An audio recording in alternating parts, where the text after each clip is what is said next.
இன்னொன்னு பார்த்தீங்கன்னா, homeostatic process. இப்ப நீங்க வந்து அதாவது நீங்க ஒரு ஐடி ப்ரொஃபஷனலா இருக்கலாம். நீங்க வந்து காலையில ஒரு நைட்லாம் நீங்க வேலை செஞ்சுட்டு காலையில 9 மணிக்கு எந்திரிக்கிறீங்க. ஒரு சில நாட்கள் நீங்க காலையில நைட்டும் லேட்டா தூங்குறீங்க. காலையிலும் நேரமே ஒரு 4 மணிக்கெல்லாம் எந்திரிச்சிடுறீங்க. ஏதோ ஒரு ஃபங்ஷனுக்கு போகணும்.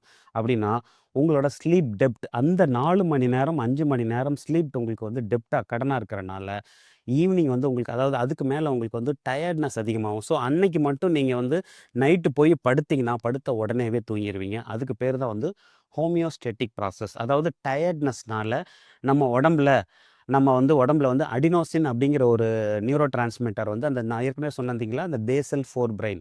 அந்த பேசல் ஃபோர் பிரெயின்ல அந்த அடினோசின்ங்கிற ஹார்மோன் செக்ரீட் ஆயி, அது வந்து அந்த ஸ்லீப் ப்ரொமோட்டிங் ஏரியாவான அந்த விஎல்பிஓவ வந்து ஹைப்போதாலமஸ்ல ஸ்டிமுலேட் பண்றனால நமக்கு வந்து தூக்கம் வந்து டயர்ட்னஸ்னால வரதான் ஹோமியோஸ்டாட்டிக் ப்ராசஸ்.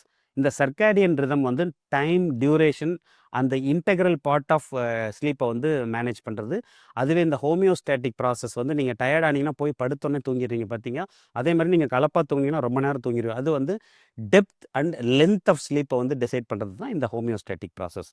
ஸோ அல்டிமேட்டாக இந்த சர்க்காடியன் ரிதமும் இந்த ஹோமியோஸ்டாட்டிக் ப்ராசஸும் இந்த விஎல்பிஓ அப்படிங்கிற இந்த நரம்ப வந்து ஹைப்போதலாமஸில் வந்து ஸ்டிமுலேட் பண்ணுறனால நமக்கு வந்து தூக்கம் வருது.